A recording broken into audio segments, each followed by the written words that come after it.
Chers auditeuristes, bonjour. Nous avons besoin de votre soutien. En tant que médias indépendants, nous nous efforçons de vous fournir chaque jour une information engagée. Cependant, maintenir notre indépendance éditoriale et notre qualité journalistique nécessitent des ressources. C'est pourquoi nous faisons appel à vous aujourd'hui. Votre contribution, aussi modeste soit-elle, peut faire une réelle différence. Elle nous permettra de continuer à vous offrir un contenu de qualité, sans compromis. Sachez que chaque don compte. Ensemble, nous pouvons protéger et promouvoir un journalisme indépendant et engagé. Pour faire un don, rendez-vous sur notre site internet popol-media.com ou cliquez sur le lien dans la description de ce podcast. Merci infiniment. Votre soutien est précieux. Popol Talks, le podcast d'entretien de Popol Media, le média qui propose un regard féministe sur la politique.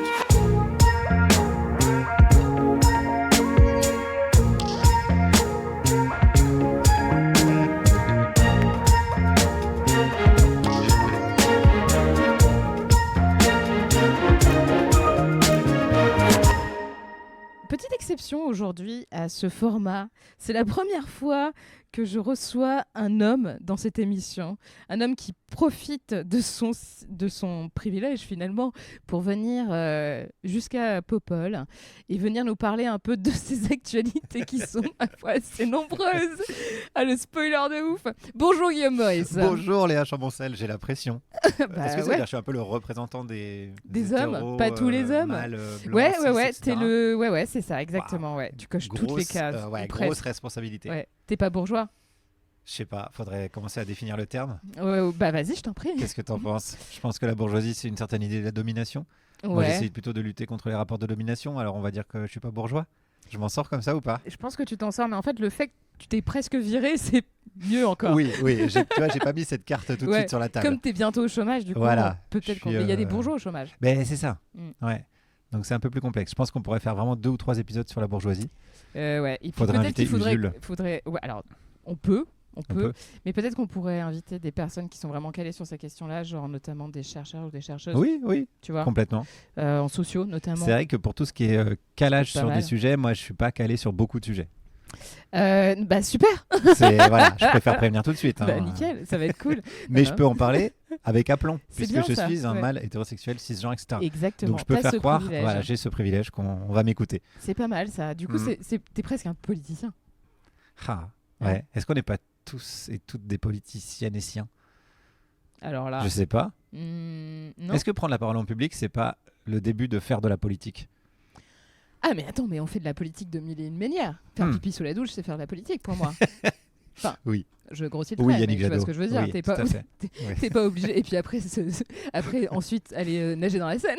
Oui, Tu c'est vois, vrai. dans C'est le vrai, pipi il y a des autres. Il y a plein de manières. Ouais. Je sais pas comment ça marche, mais bon, j'imagine un truc dans le genre. Il y a plein de manières, c'est vrai. Non, mais tu vois, par exemple, c'est un débat que j'ai souvent aussi avec des potes et puis des personnes qui sont assez engagées en politique. Typiquement, moi, je fais jamais la pression pour dire aux gens allez voter, allez voter, allez voter. Ouais, Ça m'emmerde en fait, Ouais. parce que je considère que le vote, c'est effectivement le seul moyen démocratique d'expression qu'on a actuellement, qui est quand même pas ouf, tu vois, genre aller glisser un bulletin dans une urne pour ou contre quelqu'un, c'est quand même pas l'expression ultime de la démocratie et surtout pas délibérative.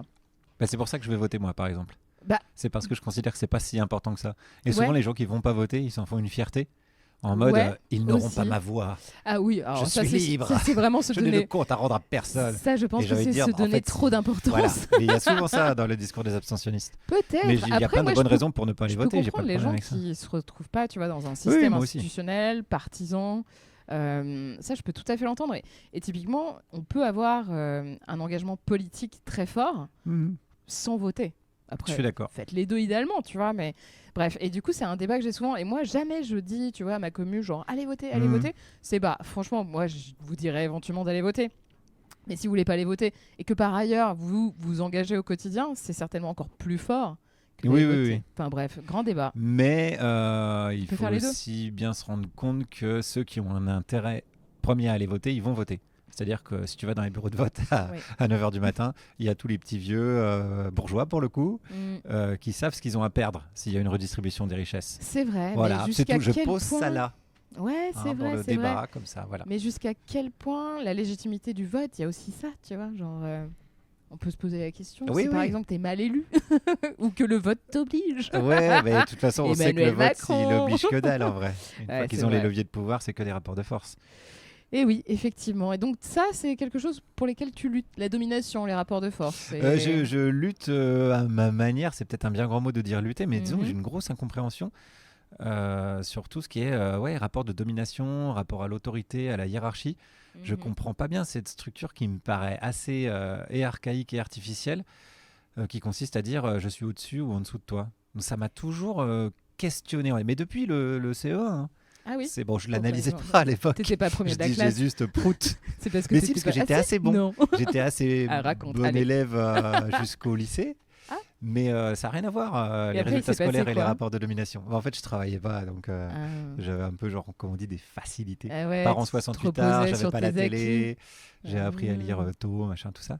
Mais ça énervait encore plus les profs parce que je leur répondais un peu d'égal à égal. En plus, j'avais des bonnes notes. Donc T'étais ils insolent. m'aimaient. Ouais, exactement. Et c'est le mot qui revient Ton encore bulletin. aujourd'hui. Peut-être qu'on parlera de mon actualité Tiens tout à donc. l'heure. Mais c'est exactement ce qu'on me reprochait quand j'étais petit et plus tard ado et même jeune travailleur. Je me suis Ouais. déjà fait virer pour faute grave. On pourra en parler si tu veux aussi. Ah. Donc j'ai toujours eu ce rapport un peu. Ouais, je saurais pas dire. Questionné, ouais, méfiant par rapport à la hiérarchie. Mais même il y a une grosse et- incompréhension. Ouais. Je comprends pas comment ça peut encore tenir debout ce truc. Bah, on comprend quand on voit qui domine. Bah parce qu'ils sont armés au final. Ouais, exactement. S'ils te pètent la gueule, ils te pètent la gueule. Ou s'ils veulent te virer, ils te virent. Mais ça tient que là-dessus. Et donc Bah, je les trouve ouais. extrêmement fragiles. Je trouve que leur pouvoir est extrêmement fragile. Bah, surtout qu'en fait, quand tu vois qu'ils en viennent à utiliser des moyens Oui. de coercitifs. Ah bah là, oui, un œil crevé, qu'en c'est fait, très ils- coercitif. Ils flippent, quoi. Ouais, oui. Ouais. Donc ça a tendance à me rendre paradoxalement optimiste. Ouais, je suis Parce d'accord. que je me dis, ah mais on n'imagine pas à quel point ces gens sont fragiles. Ouais. On n'imagine pas à quel point ces gens sont mal préparés. C'est Ils sont clair. dans l'impro total et à quel point ils paniquent. Je suis tout à fait d'accord. Bon, alors à partir de ce constat, qu'est-ce qu'on Ouais, fait? après, Là, effectivement, ouais. voilà, C'est comme, tu plusieurs vois, pistes. moi je le disais souvent et je le dis encore, quand je vois par exemple un Zemmour ou un Gabriel Attal, parce que finalement, même combat là-dessus, qui se méfie des wokistes, je me dis, bah Oui. finalement, alors certes, c'est un terme qui n'a aucun sens, Oui, puisqu'il de base. il est fait pour décrédibiliser des luttes. Mais ça veut dire qu'ils ont quand même identifié un lieu commun, tu vois. Genre qu'on représente, je dis on avec un gros O, j'allais dire un gros N, ça n'a rien à voir. Et aussi un gros O. On met des grosses lettres On partout. met des grosses lettres partout. C'est ça le wokisme. Exactement. Un gros W. Bah, finalement, est-ce qu'on représente pas une entité, en quelque sorte? Tu vois? C'est génial qu'ils aient peur de ça. Mais grave. C'est génial qu'ils aient peur de bisounours. Ouais. Parce que. Oui, c'est pas forcément méga vénère, quoi. Ben non. Non, de... Pas Qu'est-ce assez qu'on- d'ailleurs, selon Ouais, moi. c'est- Mais, ouais, ça, c'est- mais en on plus, en c'est que parlait. des gens qui disent Pas mal. il faudrait un peu genre l'égalité homme-femme, si possible, si ça vous dérange pas. S'il vous Que plaît. des gens arrêtent de mourir dans la rue, si c'est possible, un peu mieux répartir les richesses. Enfin, c'est quand même que des trucs de base. Oui, c'est pas des trucs qui font trembler les institutions, vraisemblablement. Non. Tu vois, genre, Et ils ont peur de ça. Bien sûr. Je Mais, trouve ça génial. mais parce que ça... Ils ont peur de ça parce que je pense qu'en fait, ils n'ont pas les moyens d'y répondre aussi, tu vois. Mais oui. Il y a une partie de la situation qui doivent leur échapper. Ils nous laissent croire que la volonté politique et les décisions qui peuvent être prises, finalement, peuvent amener à un véritable changement. Mais en réalité, ils sont déjà très, tenus, pieds et mains liés par le pouvoir économique, d'une part. Oui, c'est sûr. Ouais. Ça, c'est sûr. Et en plus de ça, je pense qu'il y a une partie de la situation qui leur échappe, en fait. Oui, puis c'est des rapports de classe aussi. Ils ont grandi comme ça, dans cet univers-là. D'ailleurs, c'est assez intéressant de discuter avec des macronistes. Parce que souvent, ils sont Je n'irai sympas. peut-être pas jusque-là. Non, mais c'est éclairant, quoi. On comprend Éclairant, pourquoi. On comprend pourquoi la France Va mal. ouais, parce que pour eux, ça va bien. Ouais. Et quand tu discutes avec eux, ils disent c'est quand même un pays où on râle beaucoup, alors que quand même, on a de la chance, on a ci, on a ça. Parce que pour eux, dans leur vie, ça va. Mais c'est vraiment des vrais réflexes de classe. Moi, à mon niveau, je le vois, par exemple, j'en ai parlé la dernière fois quand j'ai été invité à Quotidien. Et Quotidien, quand tu es invité, ils viennent te chercher chez toi en taxi. Tu arrives dans la loge, tu as des cadeaux. Après, tu as des petits cafés. Alors, c'est des trucs cosmétiques. Manon Aubry, il en avait parlé quand elle était invitée à Quotidien. Parce qu'elle a refusé les cadeaux. Non. Moi, je les ai redonnés.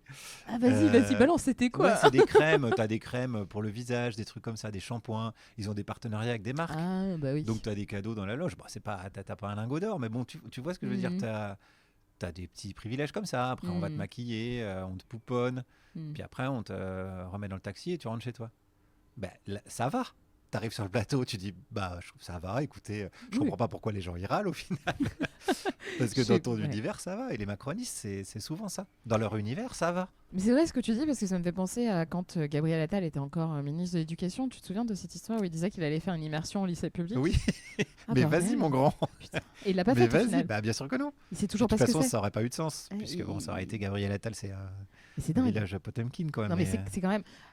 Et même ça, ils se rendent pas compte que c'est un aveu en fait. Oui. De l'incompréhension. Tu devrais déjà commencer par ça. On devrait dire alors attends, déjà tu démissionnes, tu vas faire ça. Mais ouais. Et après, éventuellement, tu reviens. C'est vraiment un aveu sur. En fait, je suis en train de décider, de prendre des décisions sur des choses que je ne connais pas. J'y connais rien, ouais. Et après, ils vont dire ouais, mais tu sais, ils sont quand même aiguillés. Ils ont des collaborateurs et des collaboratrices qui viennent d'où? Bah oui. Bref. Non, mais grand débat. C'est pour ça que je trouve ça toujours plus intéressant, et je pense que c'est le rôle de la gauche aussi, de raisonner en termes de structure pas en termes d'individu. Dire Gabriel Attal, il est nul ou Macron démission, pour moi, ça n'a pas tellement d'intérêt. Si tu gardes la même structure, il y aura forcément un Macron bis ou un Attal bis. Il y en a plein, de toute façon. Parce que c'est la structure qui produit ça. Et du coup, il faut faire quoi? Il faut changer la structure. Ok. Voilà, donc là... Par les élections? Eh ben, il y a plusieurs processus. Il y a deux, en fait, par les élections, c'est possible. Commençons par l'autre, qui est la Révolution, qui me semble être un processus un peu aléatoire pour plein de raisons. Première raison, ça va être violent. Et ils sont forts, et ils sont armés vraiment, au sens premier du terme. Moi, je m'amuse à faire les salons de la sécurité intérieure, ils appellent ça. C'est les salons des CRS, où tu vois les nouvelles innovations. Moi, j'ai vu les lance-grenades, là, les espèces de tanks lance-grenades de la gendarmerie. Je les ai vus 4-5 ans avant que ça déboule dans les rues. Parce qu'ils étaient très fiers de leur innovation. Au salon, ils étaient là, il y avait des photos, des journalistes et tout.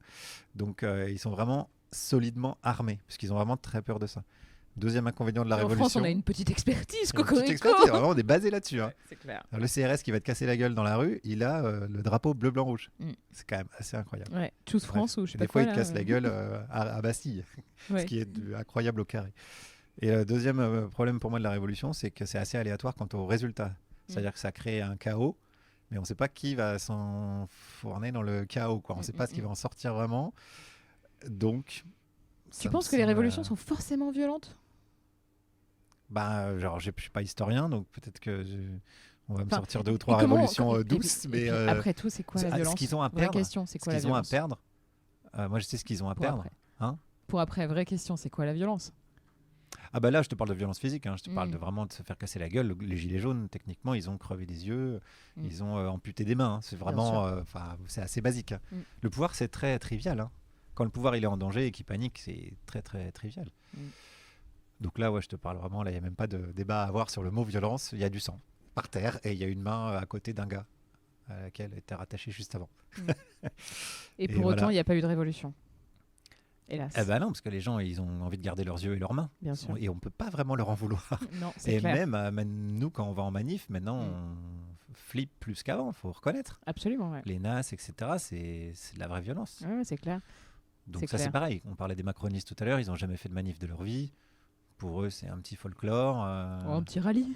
Un petit rallye, une cousinade. Pour eux, c'est ça. Donc, c'est compliqué de leur expliquer ce que c'est, le rapport de force et les moyens que tu as pour te faire entendre quand tu n'as rien. Quand tu n'es pas la bourgeoisie, pour retourner. Ouais, bien sûr. Quand tu n'es pas la bourgeoisie, tu n'as pas les moyens de production, tu n'as pas les moyens d'expression, tu n'as rien. Ta force de travail et un bulletin de vote une fois tous les 5 ans, etc. Ouais. Et l'autre processus, c'est les urnes. Donc toi, tu es en mode de Méluche, révolution par les urnes. Ça a un sens pour toi, je trouvais ça intéressant, okay. son slogan. Si on peut parler de Mélenchon, pour moi, il y a un problème avec Mélenchon, c'est que comme comme j'ai un rapport difficile à l'autorité, c'est-à-dire que la structure de la France insoumise, pour moi, c'est assez compliqué, puisque c'est un gars qui décide et les autres, ils exécutent. Donc on va me dire, mais non, il y a des discussions, etc. Oui. N'empêche que si tu dévies un peu de la ligne du parti, tu te fais dégager. Donc pour moi, il y a quand même un gros problème. C'est assez clair. Après, il faut quand même constater que dans le rapport de force actuel, c'est quand même la force de gauche progressiste la plus puissante du moment. Donc c'est à prendre en compte aussi. On ne peut pas non plus balayer ça d'un revers de la main. Voilà. Moi, j'ai voté Philippe Poutou en 2022. Je considère que c'était un vote utile. Ouais. J'ai voté Macron au second tour. Et du coup, tu vas pouvoir. On peut pas voter pour lui puisqu'il se présente en Belgique, aux européennes. Aux européennes, je sais pas encore. Je t'avoue, je sais pas encore. Pareil. Ouais. Bon, bref. On verra bien. Oui, on verra bien le jour J quand on sera poussé au crime. Revenons un peu sur toi, Guillaume, parce que... En plus, je te coupe parce que je fais un mal oui, genre, donc j'ai la possibilité de le faire, écoute, bien évidemment. Surtout sur Popol, c'est le bon endroit. Non, mais ça te faisait une transition, j'allais dire. De toute façon, même si je savais pour qui voter, j'ai pas le droit de te le dire, sinon ça compte dans le temps de parole quand je serai en chronique à la radio. Et du coup, ça te fait une transition. Ah bah non, mais tu seras plus jamais en chronique à la radio, enfin, Guillaume. Mais qu'est-ce qu'il est naïf. Voilà. Bon non, c'est brutal de le dire comme ça. Bah, c'est le cas. Mais déjà, attends, autant il y a des gens qui écoutent ce podcast, parce que depuis tout à l'heure, on parle de toi, mais personne s'est quitté. Bah non, voilà, alors qui je suis. Tout le monde est là, mais c'est qui? Who is Guillaume Meurice? Déjà, Meurice, il y a un lien avec l'hôtel parisien? Non, malheureusement. Je me suis toujours posé la question, je suis là. C'est l'hôtel qui a accueilli l'armée allemande pendant la guerre. Donc, ouais, c'est vrai. Ouais. Il y a déjà une idée de la Grande Europe. Bref, faut se mettre d'accord sur un peu les termes. Bon, c'était ambitieux. Ambitieux et pas ouf. Mais je crois que Finkielkraut a fait la blague au moment de la polémique en novembre sur Netanyahou, etc. Qu'il fallait plus dire l'hôtel Meurice, mais Guillaume Lutetia, un truc comme ça. Il y a eu des blagues un peu m'associant au SS et d'accord, ils ont de l'humour aussi, il n'y a pas de raison. Moi, je suis pour la liberté d'expression des humoristes, y compris à la Finkielkraut. Ouais, c'est vrai. Ouais. Qui sera pas reçu sur Popol, je le dis tout de suite. Non. Finky, ça ne sert à rien de m'envoyer des DM. Je te mettrai des vues.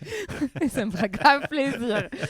Bref, bref. Pour revenir du coup, qui es-tu, Guillaume Meurice? Enfin, jusqu'à présent, Homo sapiens, écoute. Jusqu'à présent, t'étais chroniqueur. Je suis chroniqueur en sursis. Quand même.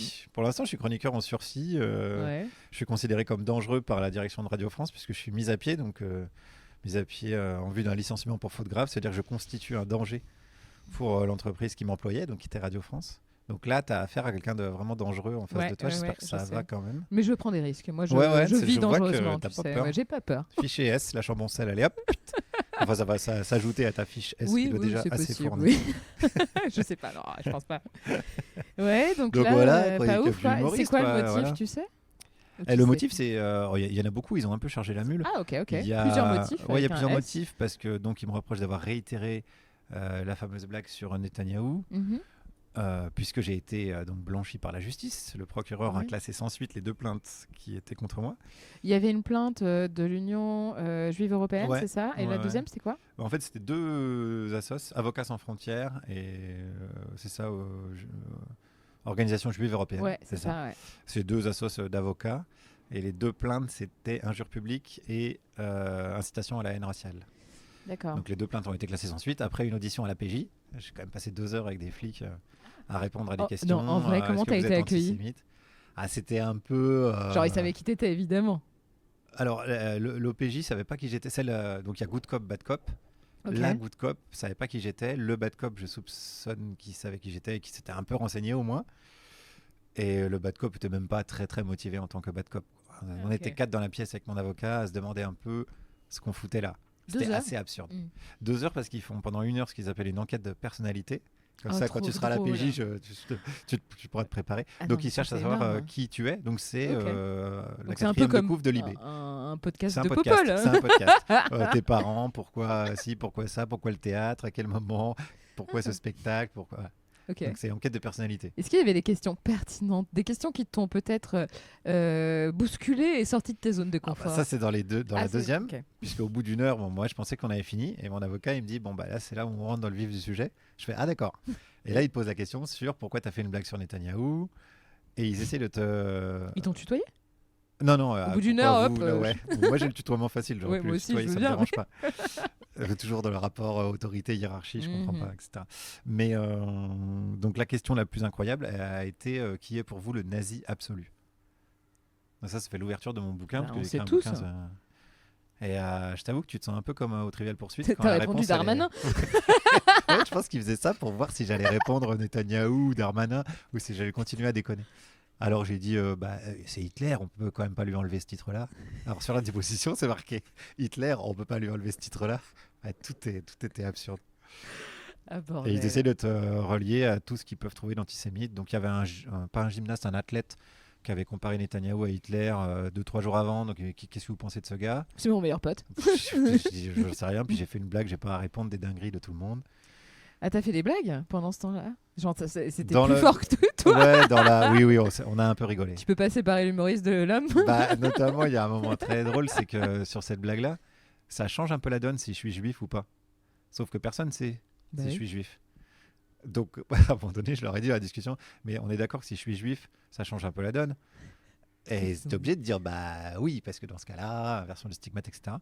Je dis, mais qu'est-ce que vous en savez que je suis pas juif? Alors, ils m'ont dit quoi, les flics? Ils m'ont dit, ah bon, vous êtes juif? Vous êtes juif? Et je dis, putain, la police française est en train de demander à quelqu'un s'il est juif, c'est méga chaud. Donc tout le monde a un peu rigolé.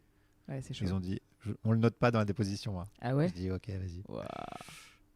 Parce que tout était tellement absurde que bon. Et donc tu passes 2 heures sympas. 2 heures sympas, et puis après, le procureur a abandonné les. Enfin, il a pas donné suite, on va dire. Il a même pas abandonné. Enfin, si c'était une enquête préliminaire, donc on peut dire qu'il a abandonné. Et après, donc, je dis dans une chronique sur France Inter. C'était quand ça, si tu peux nous rappeler un peu le calendrier? C'était début mai. Ouais, c'était il y a pas très longtemps. En fait. Il y a pas très longtemps. Début mai, je dis c'est bon, c'est une blague c'est la seule blague de ma carrière sur laquelle je suis sûr que c'est bon. D'avoir la légitimité. De pas finir en tôle. Tu vois ce que je veux dire? Alors clair. je me dis, je le dis, celle-là, vous pouvez la faire. Elle est validée par la justice. Et 5 jours après, je reçois une convocation de la DRH de France Inter qui me dit, suspendu d'antenne, mise à pied, rupture de contrat pour faute grave. Donc entretien préalable à un licenciement, commission de discipline la semaine prochaine. Et ça se passe comment, la commission de discipline? C'est genre commission de discipline, c'est un truc très fort. En fait, c'est la procédure comme au collège normale. Ouais, mais c'est juste consultatif. C'est-à-dire que tu as des représentants de Radio France et les représentants des syndicats. Ah oui, tu as quand même des représentants chacun expose son point de vue. Ouais. Ok. Mais c'est uniquement c'est le process normal. Mais... Tu le vis comment, toi, honnêtement, tout ça?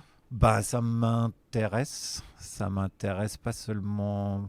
là, ce qui est rigolo, c'est que je suis au centre du truc. Ouais. Mais ça m'aurait intéressé si c'était arrivé à quelqu'un d'autre aussi.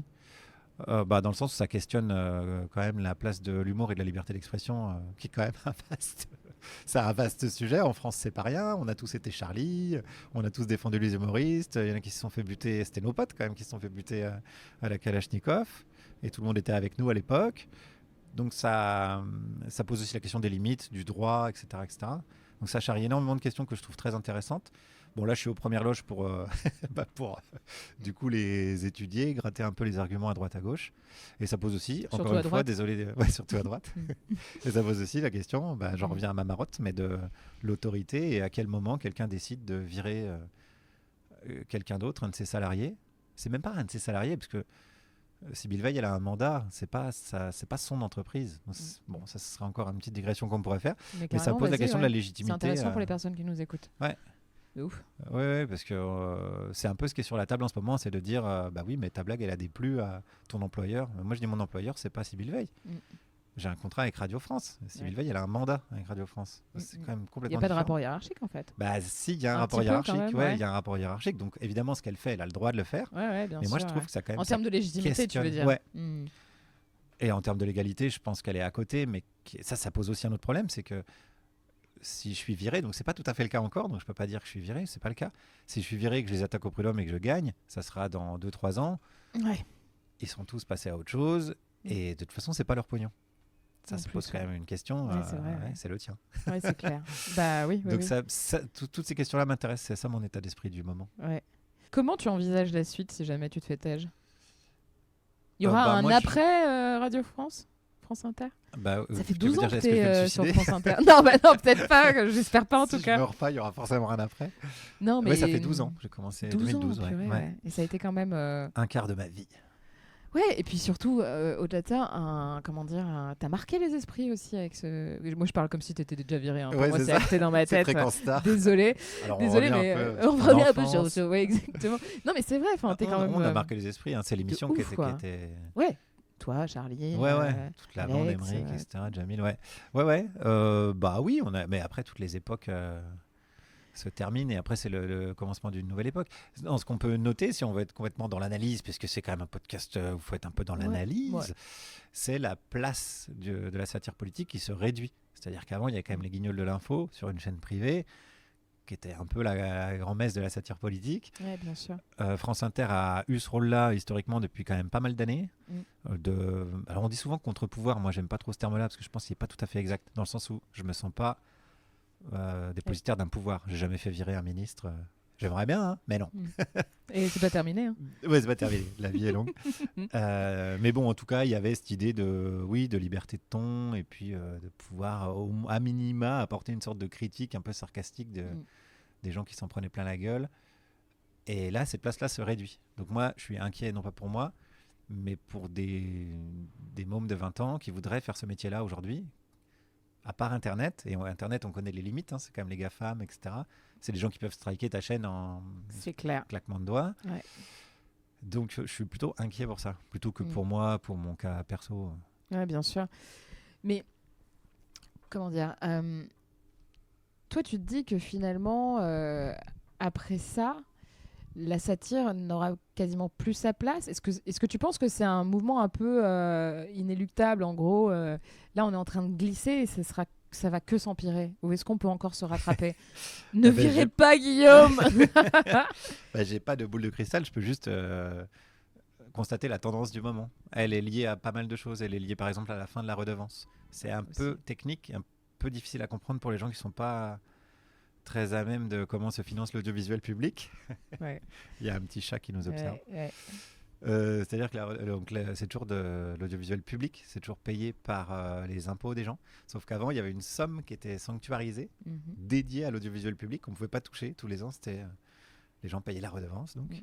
Et cette redevance, elle a été supprimée. Donc maintenant, l'audiovisuel public, c'est dans le budget de l'État. C'est-à-dire que si, imaginons, politique fiction, Marine Le Pen, elle arrive au pouvoir demain, elle dit l'audiovisuel public, c'est terminé. Elle prend son stylo et elle raye la ligne sur le tableur Excel et c'est terminé. Et ça fout une petite pression à tout le monde dans le sens où c'est devenu encore plus politique qu'avant. Le rôle d'un directeur d'antenne, directeur de chaîne, directeur des programmes, tout ça, ça s'inscrit dans faut pas trop déplaire au pouvoir en place, puisque sinon ça dégage. Et puis nous, on est au bout de la chaîne de ça, puisqu'on est à l'antenne et on fait des blagues. Donc on ouvre notre gueule, on donne notre avis. Donc si on déplaît au roi, on va le savoir assez directement. La France, c'est un petit pays, les rapports sont très directs. On dit, par exemple, Radio France est indépendant, donc c'est vrai que les lignes éditoriales sont indépendantes. Il y a pas, c'est plus l'ORTF. Sauf que la directrice de Radio France, elle est nommée par l'ARCOM, l'ancien CSA. Le directeur de l'ARCOM, il est nommé par Emmanuel Macron. Bon. Voilà, je pose ça là une deuxième fois. Après, on aura la notion de l'indépendance qu'on veut, on peut définir le terme, etc., etc. Donc c'est tout ça quoi qui a étudié, a questionné et sur lequel il faut s'inquiéter. Moi, j'ai la chance, entre guillemets, je mets des petits guillemets avec mes doigts, même si on ne les voit pas, d'avoir une caisse de résonance, de pouvoir être invité par des gens comme toi et de pouvoir ouvrir ma gueule. Non, mais c'est vrai, j'ai la chance de pouvoir en gros me défendre sur ce qui m'arrive. Il y en a qui n'ont pas cette chance-là. Il y a des journalistes qui sont en train de se faire virer, Antoine Chao, etc., Yvan Anctil. Donc, c'est des gens qui sont là depuis longtemps, qui font du reportage, qui font du terrain, qui connaissent bien la radio. Ils sont en train de se faire virer. Ils ont moins l'exposition médiatique que moi. Donc, c'est un mouvement de fond. Voilà, c'est pas que moi, c'est ça que je veux dire. Oui, en fait, toi, pardon, je suis bavard. Non, c'est tout l'objectif de ce podcast, t'inquiète. Non, mais oui, ce que j'entends, c'est finalement, t'es de fait un peu le symbole de ce mouvement de fond, en quelque sorte. Oui. Parce que c'est quand même, c'est d'ailleurs émouvant et touchant de voir comment les gens se mobilisent autour de ce qui t'arrive. C'est dingue, quoi. Tu t'attendais à autant de soutien, autant de mobilisation, les pétitions c'est ouf. Non, honnêtement, non, pas du tout. T'es même invité sur Popol. Même invité sur putain, le premier, mec, 6. Non, je m'y attendais pas, mais parce que je pense que ce qui touche les gens, au-delà, c'est pas de la fausse modestie, je pense vraiment quoi. C'est au-delà de moi le danger. Oui, bien sûr. Parce que si un gars comme moi, et même, je vais te dire, jusqu'au facho sur CNews, et Elisabeth Lévy, et se retrouve obligée de me défendre parce qu'au final, elle se dit, si lui, il se fait virer, si lui, il se fait attaquer, on va rien pouvoir dire. Justice, là, pour le coup. Donc, ça questionne même les fachos qui se disent, non, même Gaspard Proust a fait une demi-chronique pour me défendre. Ah ouais. Ouais. Oh bordel. Ben oui, donc ça va bien au-delà de moi. C'est que, je sais pas comment prendre cette information. Je sais pas comment la traiter. Thème, on peut plus rien dire, etc. Oui. C'est sûr que si tu commences à traîner des humoristes en justice... non, c'est pas ouf. Tu peux faire ça toutes les semaines, je pense. Est-ce que c'est la première fois de toute ta carrière chez Radio France, donc on le rappelle, 12 ans, que tu te sens censuré? Que t'es censuré? Ah oui, concrètement, à aucun moment t'as eu ce petit sentiment d'autocensure ou quoi auparavant? Jamais. Non. Ah ouais, vraiment? Non, ça m'est arrivé une fois à Canal+, avant Bolloré, j'étais parti. Enfin, quand ça m'arrive, je m'en vais. Ou je le dénonce, ou je trouve un moyen de le dire. Non, j'ai jamais eu ça. Non, mais c'est assez rare. Hein. C'est-à-dire que même Charline, elle relit pas nos chroniques. On est en direct. On était en direct pendant 10 ans. Personne relisait nos chroniques avant. Il y avait une vraie confiance, mais c'était aussi la garantie d'être libre. Bien sûr. Et puis même la garantie aussi d'avoir une émission où les gens ils s'écoutent, où les blagues elles sont pas anticipées, où si on se marre au premier degré spontanément. Donc c'était aussi, il y avait un rapport artistique à ça, mais je me souviens quand même avoir dit à Charline, quand on faisait les chroniques le matin, on faisait quelques chroniques dans la matinale, enfin je faisais quelques chroniques avec elle dans la matinale, elle était tous les matins, face à des politiques, des Darmanin, voilà, ça fait encore lui, ou même des Richard Ferrand, tout ça. Je me souviens lui avoir dit, je pense qu'on est les derniers à faire ça, à oser faire ça. J'avoue, Darmanin, vous lui avez mis bien cher. Mais Darmanin, ça tient à sa réaction, surtout. Ouais, il serait marré, il serait passé à autre chose. Personne nous en reparlerait. Ouais. Mais il a choisi ça, c'est un vrai axe oui, bien sûr. de communication, mais pourquoi pas, il a joué son jeu à lui. Et du coup, c'est intéressant que tu aies abordé aussi la question d'Internet et de comment on peut éventuellement, tu vois, se développer sur des plateformes. Parce que, comme tu le sais, Popol est un média en ligne, donc on est assez contrainte de ces réalités. Tu vois, par exemple, là, Instagram, moi, je suis strikée de ouf depuis des semaines. Ouais.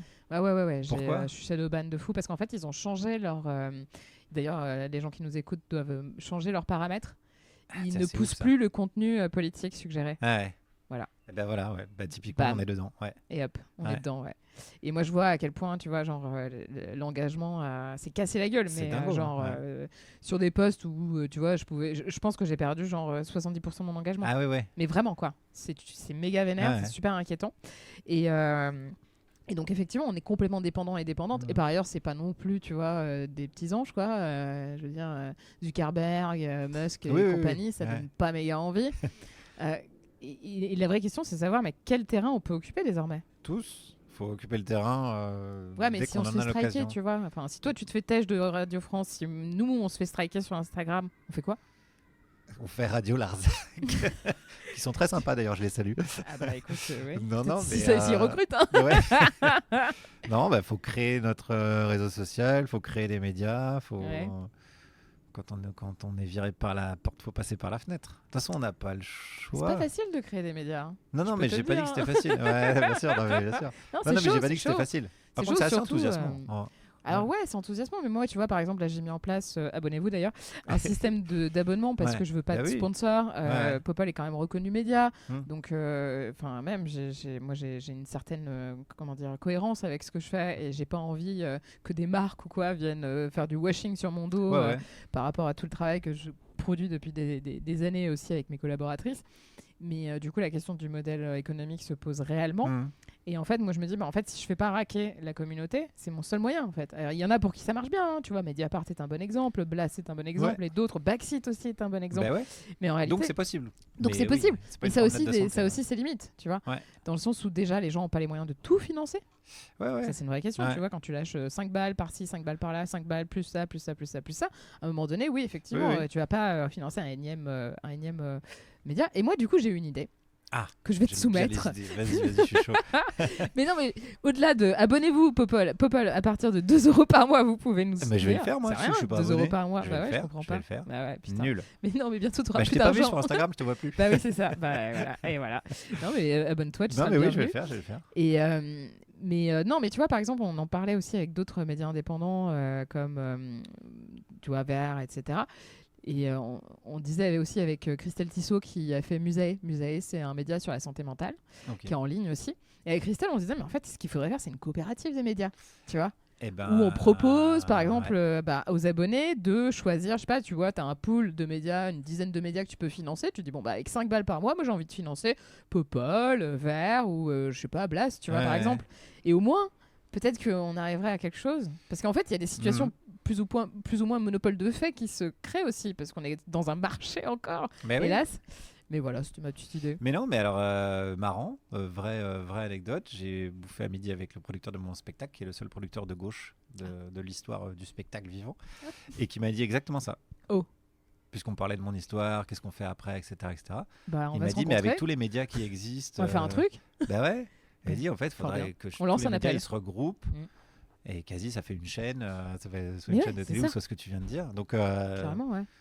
Avec, je pense que oui. Tu vois, des gros médias qui peuvent peut-être prendre un peu, en tout cas, la mise en place, qui peuvent gérer parce qu'ils ont des moyens logistiques et sur la gestion des abonnements, etc., qu'on n'a pas forcément. Après, bon, il y a le SPIL, le syndicat de la presse indépendante en ligne. Oui, il y a déjà des choses qui existent. Mais qui ne gère pas ce type de truc, tu vois. Mais ça pourrait être, écoute, tu pourras lui donner.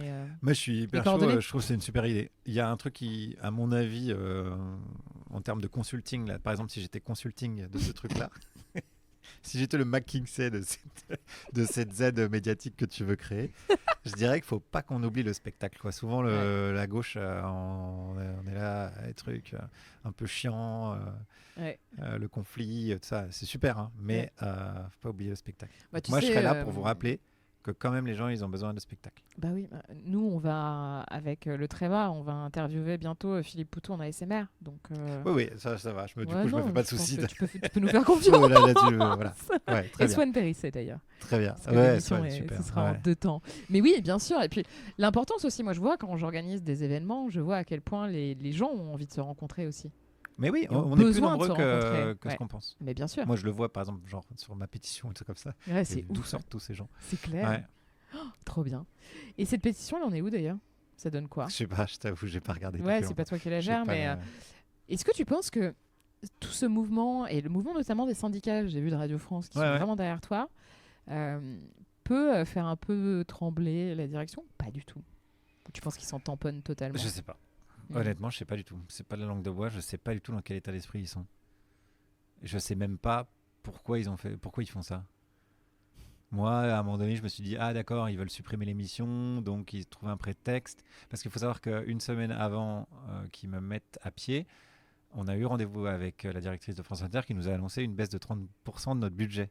C'est-à-dire, elle dit super, votre émission Carton. Qui était en quotidienne, qu'on a passée en hebdo à base de c'est un nouveau défi, etc. Super, vous avez relevé le défi. Maintenant, vous allez faire la même chose avec 30% de budget. Donc c'est Koh-Lanta le truc. L'année prochaine, c'est quoi ? C'est sur une patte ou tu vois l'année prochaine, vous allez faire la même chose, mais vous ne serez pas à l'antenne. Il faudra cartonner sur les réseaux sociaux. Enfin, bon. Donc, quand je te parlais tout à l'heure de mouvement de fond et qu'il n'y a pas que moi, tu vois, il y a tout ça aussi.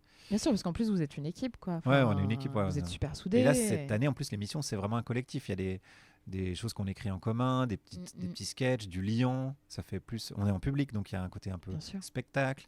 Totalement, donc, voilà. Donc je sais plus quelle était ta question. Non, j'avais pas vraiment de question. Enfin, si la question c'était si par exemple tout le monde se mobilise pour te soutenir, est-ce que ça peut les faire bouger ? Est-ce que ça peut les faire bouger ? Voilà. Donc, tu penses qu'en fait la stratégie est déjà là, en fait, elle est déjà pliée, quoi. S'ils font tout ça pour pas me virer au final, je comprends pas. S'ils font tout ça pour virer l'émission au final, du coup, je vois le truc. T'as appelé Emmanuel Macron ? J'ai pas sur numéro. Wesh Manu. Tu même pas celui de Rachida, tu parles. Nul. Ça se trouve. Oui. On a des réseaux chez Mopol. Non, c'est pas vrai en plus. Non, pas du tout, mais tu peux lui glisser un petit DM. Ouais, alors Rachida, qu'est-ce qui se passe ? Mais j'ai vu, il y a un papier du Point très marrant.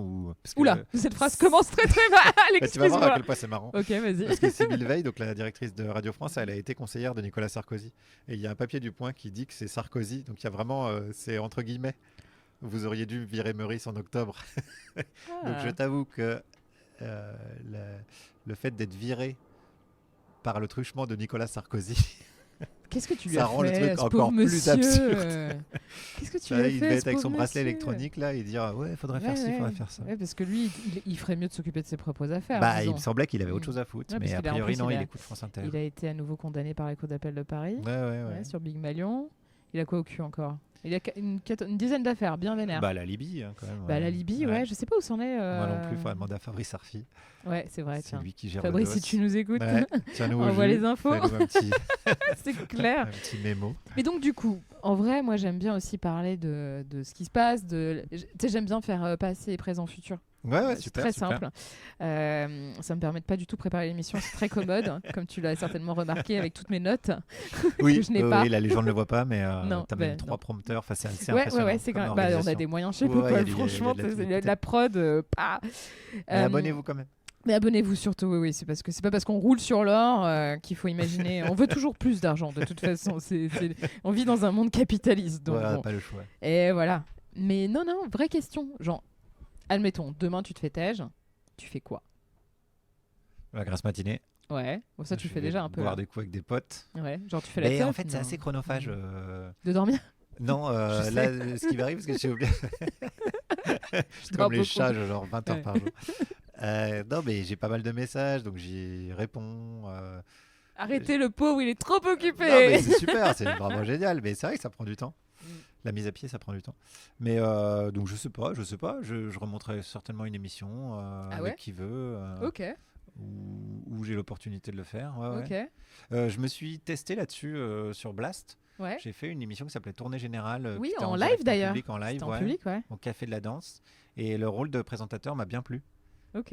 D'inviter des gens que j'aimais beaucoup, passer les plats et tout. Donc je ferai certainement un truc du style. Ok, cool. Ouais. J'ai la chance de fréquenter vraiment des gens que j'adore et tout. Je me souviens que quand on t'avait invité sur la toute première saison de Backseat, tu te souviens de ça? Purée, t'imagines, c'était en 2021, on était jeunes, on était petits. Mon Dieu, ouais. 2021 ou 2022, genre fin 2021, début 2022, c'était la première saison de... T'avais dit que t'allais monter une émission qui allait s'appeler Backseat. Et j'avais trouvé ça très drôle. Ah putain. Est-ce que finalement, c'est pas le moment? Bah voilà. C'est bon, tu vois, je cherchais un titre, c'est bon. Je pense souvent à ça quand j'arrive sur l'émission et je me dis ah tiens, Backseat, c'est ce qu'il avait dit. J'avais dit que vous faisiez du LCI et tout, ça vous avait énervé, je me rappelle. T'avais dit ça? Ouais. Oh non. Vous étiez en train de commenter Eric Ciotti, c'était au moment des primaires des Républicains. Ouais, mais en fait, c'est notre taf. Ouais. Tu vois. Ça m'avait agacé. Ouais, on fait bien quand même. Après, j'étais revenu, tu sais, quand vous faites le débrief là à la fin. Ouais, tu t'étais pointé en plein débrief. Vraiment un mec, toujours le même. Ouais, c'est ça. Qui peut se permettre de faire ça parce qu'il a. Mais non, t'aimes pas Backseat? Si, j'aime bien. J'aime bien, mais parfois. Ça fait un peu du LCI light. Un peu éditorialiste? Non, un peu commentaire d'actu politique qu'on en a rien à foutre. Genre, parce vous avez que toi, vu la dernière déclaration foutre, d'Eric Ciotti, il a dit ça. Ça voudrait dire, ça fait un peu geekos de la politique. Ah mais on est complètement des geekos de la politique, c'est vraiment le principe de l'émission, Guillaume. Ouais. On est complètement des geekos de la politique, c'est-à-dire qu'on mange politique, vrai, on je veux dort pas faire politique. le gars qui critique parce que c'est vraiment très bien ce que vous faites. T'as le droit de pas aimer. Non, j'ai pas. En plus, c'est même pas le cas. Mais oui, on est clairement des geekos de la politique, tous. À des degrés différents, tu vois, mais ouais, on est tous un peu. C'est le truc, le côté politique politicienne qui. Ouais, après, je pense que on est assez rare à l'analyser en quelque sorte, tu vois. Ouais, non, vous prenez quand même plus de hauteur que LCI. J'ai pas je faisais de la provocation. Non, c'est aussi bien que CNews, quoi. CNews, c'est génial. Ils préparent rien, ils arrivent. Putain. Ils savent même pas de quoi ils vont parler. Ils balancent des sujets, des mots. C'est fantastique. C'est hallucinant, quoi. Je sais pas si l'humanité elle survivra encore longtemps, mais je pense dans 200 ans, quand les historiens ils se pencheront là-dessus, ils vont halluciner, quoi. C'est clair. C'était vraiment une période de what the fuck. C'est clair. Putain. Incroyable. C'est quoi tes médias, toi? Tu t'informes comment? Ceux que t'as cités tout à l'heure. Mediapart, Arrêt sur Image. Les Jours, j'aime bien Les Jours aussi. Les Jours, c'est pas mal, ouais. On les cite pas assez, Les Jours. Ouais, c'est vrai, ouais. Très quali, ouais. Blast, il y a du bon boulot un peu partout. Ouais. Et puis là, je vais m'abonner à podcast Léa Chamboncel, Popol, qui est incroyable. Je suis pas encore abonné, mais je vais le faire. Non, mais très sérieusement, c'est vraiment important de soutenir. Ouais. À qui le dis-tu? C'est même pas soutenir en fait, c'est participer à devenir collectivement moins con. Ça devrait être ça l'aventure humaine. Venez, on essaye tous ensemble d'être moins cons. Ouais. Et plus tolérant. Non, c'est du taf. C'est du taf. Non, c'est ça le projet moi, que je vous propose. J'avoue, là, j'ai un petit down en ce moment, une petite descente, parce que je lance du coup, tu vois, ce système d'abonnement. Ouais. Et moi, ma promesse pour Popol, c'est de dire que j'ai envie que ce contenu reste accessible à toutes et à tous, en fait. Parce que j'ai notamment une communauté qui est composée de personnes assez jeunes qui n'ont absolument pas les moyens de payer pour avoir accès. Donc, je veux pas bloquer l'accès. Je veux pas je veux que les podcasts restent accessibles à toutes et à tous sans payer. Pareil pour les articles. Mais donc, du coup, de fait, il faut quand même, tu vois, qu'il y en ait qui raquent parce que sinon, ça va pas marcher. Et c'est assez drôle parce que finalement, je croise pas mal de gens qui me disent putain, mais c'est trop bien, j'adore Popol, c'est trop stylé ce que vous faites, nanana. Et quand je leur dis bah vas-y, va acheter 2 € par mois, en plus je leur dis vraiment comme ça, ils sont là ah ouais non mais bon, en fait c'est ouf quoi. Et pour ceux qui nous écoutent, vous vous rendez pas compte à quel point ça peut avoir un côté dévalorisant pour le taf qu'on fait en fait. Oui, ouais. Parce que nous, on est là, on galère. Moi, ça fait, tu vois, là, c'est mon dernier mois de chômage. Après, j'ai pas un copec, j'ai plus une thune parce que voilà, je ne vis pas de ça du tout. Je me verse 0 revenu, quoi, 0 salaire pour le moment en tout cas. Je touche du bois pour que ça marche, mais c'est assez ouf de voir à quel point les gens kiffent, consomment à gogo. Ils mettent juste un like. Super, c'est ça. Super les gars. Et voilà. Bah, et après, quand au supermarché avec tes petits likes et tu dis regardez, je peux acheter des pâtes. Mais regardez, c'est ça, il y a 3000 abonnés sur la newsletter quand même. Ouais, c'est ça. Non mais c'est vrai, tu vois. Et puis quand on me dit c'est trop bien ce que tu fais, continue. Parfois j'ai envie de leur dire mais je vais arrêter à cause de vous en fait. Ouais. Et malgré vous aussi, et malgré moi. C'est juste parce que je pense que j'ai trop habitué certaines personnes et qui me suivent depuis le début à que ce soit accessible et gratuit. Mais j'ai envie que ça le demeure parce que c'est la promesse du truc, tu vois. Et je connais pas grand chose, mais un truc comme Tipeee, tout ça, c'est un peu plus des financements. Non, parce qu'en fait, c'est le même système en fait. C'est un système d'abonnement. Mais l'avantage de Popol, c'est que comme je suis adhérente au SPIL, que Popol est adhérent au SPIL, on peut être adhérent à J'aime l'info, qui est en fait une plateforme qui collecte les dons et qui permet de défiscaliser en fait. Donc c'est même défiscalisable en réalité. Si par exemple tu prends un abonnement à 2 balles par mois, si tu payes des impôts, ça te revient à 88 centimes. C'est quand même ça peut être motivant pour certaines personnes, celles qui payent des impôts bien entendu. Mais donc bref, voilà, c'était juste mon petit coup de gueule. Non, mais c'est important de le dire. Mais c'est important de le dire, parce que je pense que les gens pigent pas en fait. Bah oui, de toute façon, c'est du temps, c'est du taf. Et en ce moment, je suis un peu dans une phase en mode vous me faites chier quoi. Vous ne méritez pas. Alors, je suis pas comme ça, c'est pas vrai, mais... Non, mais je vois ce que tu veux dire. Mais à un moment donné, je me dis, il faut vraiment être conscient et consciente de la réalité de ce que c'est, quoi. Bah ouais. Mais bon, bref. S'il n'y a pas de pub, ça veut dire que... Voilà, c'est ça. Que c'est vous le produit. C'est toujours le même truc. Ça marche bien, cette punchline marche bien. Non, mais c'est pas vrai, en plus, c'est pas vrai, Et tu continues tes spectacles ? Il me reste 3 dates là, de Meurice 2027. Et après, j'ai un autre spectacle avec Éric Lagadec, qui est un astrophysicien. On a un spectacle qui s'appelle Vers l'infini, mais pas au-delà. Donc on s'arrête vraiment à l'infini, on va pas au-delà de l'infini. Et on part de la phrase attribuée à Einstein, on n'est pas tout à fait sûr, qui est il y a 2 infinis, l'univers et la connerie humaine, et encore pour l'univers, je suis pas certain. Pas mal. Petite punchline d'astrophysicien, de physicien. Ouais, c'est niche. Et donc Éric, dont c'est le métier d'étudier l'univers, fera donc tout ce qui est infini de l'univers.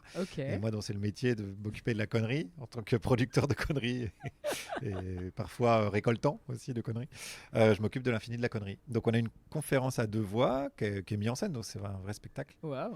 Par Papy, qui est historiquement celui qui a découvert Jamel, etc., de Trappe. D'accord. Et voilà, on a un spectacle avec une vingtaine ou une trentaine de dates. Trop bien. Parce qu'accessoirement, Eric, il fait de la recherche, donc il ne faut pas non plus qu'il soit tout le temps à faire le guignol sur scène. Oui.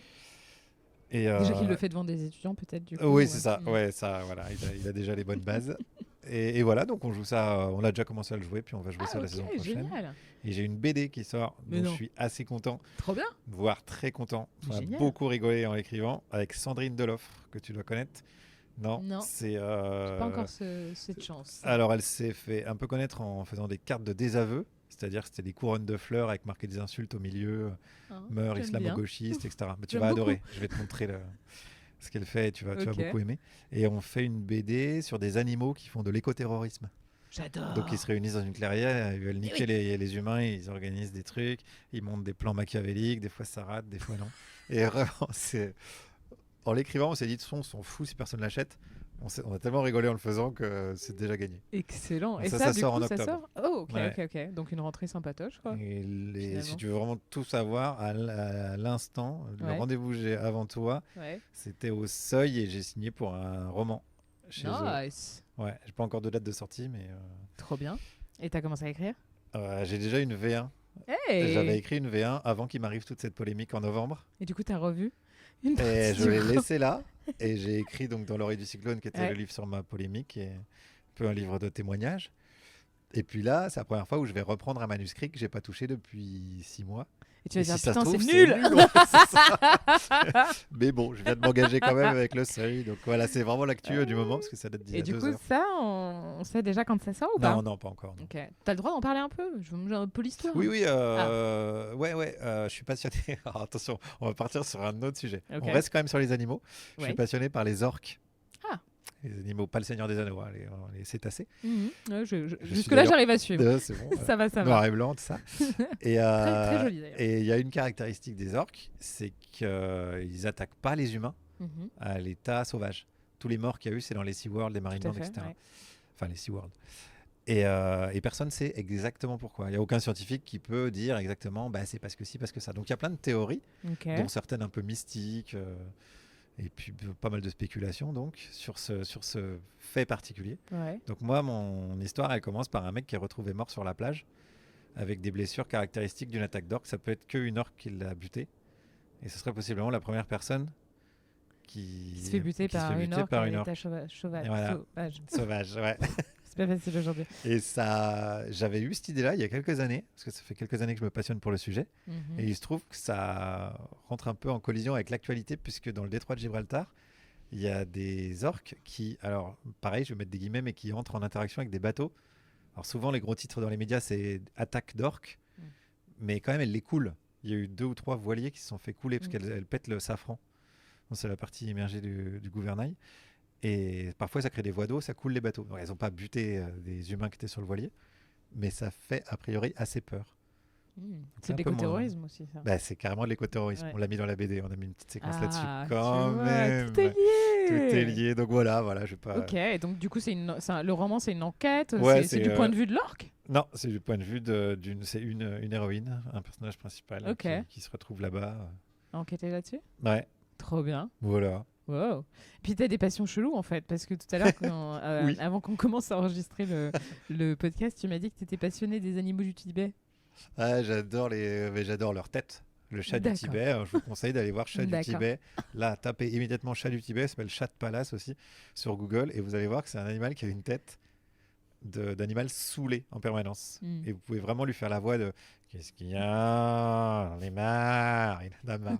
Disons que d'ailleurs t'as pensé à ça en voyant mon chat. Oui, un peu. Ce n'est pas du tout un chat du Tibet, mais qui a clairement une gueule d'un chat blasé. Parce que le chat du Tibet a beaucoup de poils, forcément, puisqu'il habite au Tibet. Et tapez aussi renard du Tibet. Oui. Très mignonne tête de dessin animé. Voilà, les animaux du Tibet, c'est vrai que c'est une autre passion. Tu connais les kokas ou kukas? Non, ça me dit rien ça. Je crois que c'est les animaux qui ont une tête trop contente tout le temps. Ah, oui, d'accord, des rongeurs là. Ouais, exactement. Et genre, il y a des gens qui font des selfies avec. Et ils ont l'air trop sympas et trop mignons. Je savais pas le nom, tiens. Ouais, je crois que c'est ça, Kuka. Ok. Il y a un compte sur Twitter que je suivais. Oui, parce qu'on a l'impression que ça sourit tout le temps. Une photo de Kuka toutes les heures, c'est trop bien. Ça met du bonheur. Ah, mais tiens, vraie question, pour terminer ce podcast, parce que là, ça fait quand même un bail que les gens se disent putain, j'en peux plus.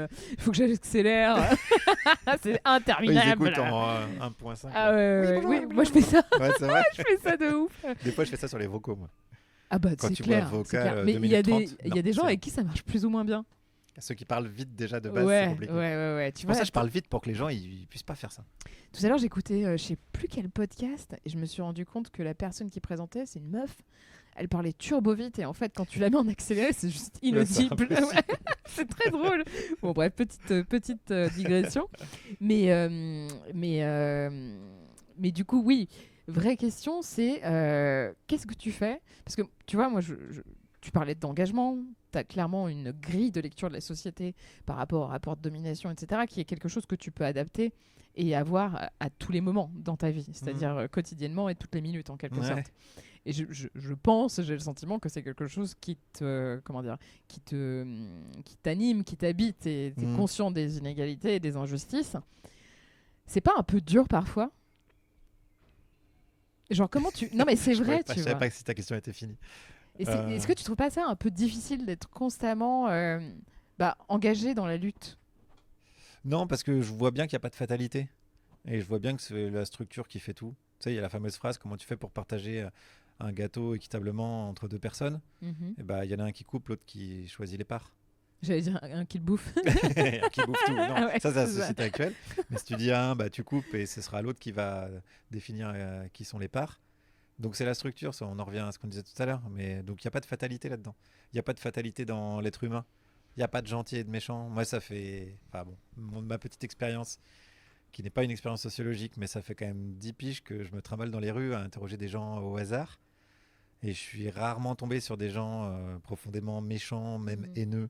Je suis tombé sur beaucoup de personnes qui ont des biais, les mêmes que les miens, sauf que c'est les mêmes biais, mais qui aboutissent pas au même. Non, mais c'est les mêmes biais quand même. C'est-à-dire qu'on a toujours tendance à répéter. Ce sont des biais, quoi. Ce sont des biais, voilà. Donc je vois bien qu'il n'y a pas de fatalité là-dedans. Il n'y a même pas de fatalité dans la personne qui me dit il y a trop d'Arabes en France, sauf Ahmed, mon épicier, qui lui est gentil. Je vois bien le biais et sa conception de la réalité qui l'amène à dire ça. Parce qu'il a juste une conception de la réalité qui est fausse, qui est faussée. Possiblement encore plus faussée si tu regardes CNews, etc. Donc je vois bien que tout ça est très structurel. Ou que tu écoutes les politiques. Donc ça me fait pas bader. Je me dis non, c'est possible. Si j'étais sûr que l'être humain c'était de la merde, je ferais pas tout ça.